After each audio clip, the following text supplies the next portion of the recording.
గారు, లక్ష్మణరావు గారు, బీటీ నాయుడు గారు, వెంకటేశ్వర్ల గారు ఇష్యూ గురించి మాట్లాడారు అధ్యక్ష. ప్రధానంగా ఎన్డీఏ ప్రభుత్వం అధికారంలోకి వచ్చే ముందల చాలా స్పష్టంగా ఎంతమంది బిడ్డలు ఉంటే అంతమంది బిడ్డలకి ఇస్తామని హామీ ఇస్తాం జరిగింది. ఆ హామీకి మేము కట్టుబడి ఉన్నాం. రెండో అంశం అధ్యక్ష, అందుకే గైడ్ లైన్స్ రూపొందించడానికి కొంచెం సమయం కావాలని అడిగాం. నేను కూడా ఇది కొంచెం సీరియస్గా తీసుకుంటున్నా. మంత్రులందరితో కూడా మేము చర్చిస్తున్నాం. గతంలో జరిగిన లోటుపాట్లు జరగకూడదనేది మా లక్ష్యం. మీరన్నట్టు గతంలో 15,000 రూపాయలని, తర్వాత అది కాస్త నెక్స్ట్ ఇయర్ 14,000కి అయింది, తర్వాత 13,000కి అయింది. 1,000 రూపాయలు టీఎంఎఫ్ అన్నారు, ఇంకో 1,000 రూపాయలు ఎస్ఎంఎఫ్ అని అది డబ్బులు తీసుకుంటాం జరిగింది. అంతేకాకుండా ఎలిజిబిలిటీ క్రైటీరియా కూడా మార్చడం జరిగింది అధ్యక్ష.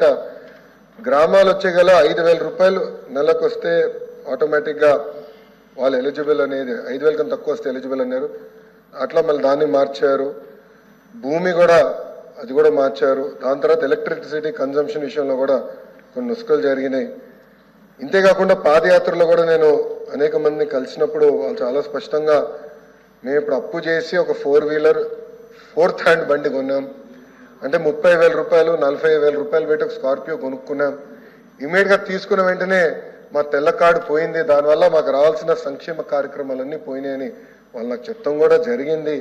ఇది కూడా మేము డిస్కస్ చేస్తున్నాం. ఎందుకంటే గ్రామ సచివాలయం, వార్డు సచివాలయాలు స్వామి గారి కింద ఉంది, మళ్ళీ ఆర్టీజీ నా కింద ఉంది. మీ ఇద్దరం కూర్చుని డేటాని కూడా ప్యూరిఫై చేయాలి, పకడ్బందీగా ఇది అమలు చేయాలనేది లక్ష్యంతో మేము చేస్తున్నాం అధ్యక్ష. సో మీకు ఎలాంటి సందేహం అవసరం లేదు. అర్హులు ఎంతమంది ఉన్నా ఇవ్వాలనేదే ఎన్డీఏ ప్రభుత్వం లక్ష్యం. అది మేము సాధిస్తాం. రెండోది, ఇది బోర్డు ప్రభుత్వం ప్రైవేట్ పాఠశాలలకు వెళ్ళే విద్యార్థులకి వర్తిస్తుంది.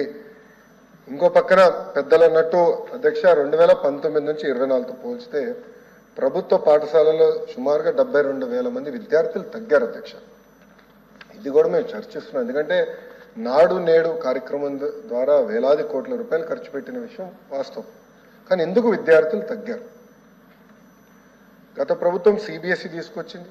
సిబిఎస్ఈ మళ్ళీ బోర్డు ఎగ్జామ్స్ అని పెట్టారు. తర్వాత ఐబీ గురించి ప్రస్తావించారు. టోఫుల్ గురించి కూడా ఒక ప్రశ్న ఉంది, దాని గురించి కూడా మాట్లాడతారు. కానీ నిర్ణయాలు తీసుకున్నప్పుడు, విద్యా రంగంలో నిర్ణయాలు తీసుకున్నప్పుడు చర్చించాల్సిన అవసరం ఉంది. యూనియన్లతో మాట్లాడాలి, ఉపాధ్యాయులతో మాట్లాడాలి, అందరినీ కూర్చోబెట్టి ఆమోద్యమైన పరిష్కారం వెతకాల్సిన అవసరం ఉంది అధ్యక్ష. నీ జర్క్ రియాక్షన్ తీసుకోవాల్సిన అవసరం లేదు. అందుకే మీరు చూస్తే నేను మంత్రి కరెక్ట్ ఈ రోజుతో నెల అయింది నేను ఛార్జ్ తీసుకుని. నేను కూడా అధికారులు చెప్పేది ఒకటి, రాబోయే సంవత్సరం ఏం చేయబోతున్నాం రోడ్ మ్యాప్ వేద్దాం, అందరితో చర్చిద్దాం, సంఘాలు అందరినీ కూర్చోబెడదాం, మాట్లాడదాం, వచ్చే సంవత్సరం నుంచి అమలు చేద్దాం. నాకు నచ్చింది కనుక ఇది ఇద్దాం, నాకు నచ్చలేదు కనుక ఇది తీసేద్దాం అనేది కరెక్ట్ కాదు. చర్చించిన తర్వాత నేను నిర్ణయం తీసుకుందాం అనేది ఒక లక్ష్యంగా మేము పెట్టుకున్నాం. పెద్దలు వెంకటేశ్వర గారు అన్నట్టు వాస్తవం, ప్రభుత్వ పాఠశాలలో అడ్మిషన్స్ తగ్గుతున్నాయి అంటే ఎలాంటి సందేహం లేదు. ఒక పక్కన ఎన్డీఏ ప్రభుత్వం రిక్రూట్మెంట్ కూడా చేస్తుంది. మీరు చూసారు, దాదాపు 16,000 మంది ఉపాధ్యాయుల రిక్రూట్మెంట్కి మేము తొలి అడిగేసాం. అది మేము నెక్స్ట్ అకాడమిక్ ఇయర్కి మేము పూర్తి చేస్తాం. కానీ ఇంకో పక్కన చూస్తే దాదాపు 11,000 పాఠశాలలో 10 కన్నా తక్కువ మంది విద్యార్థులు ఉన్నారు. ఎందుకున్నారు?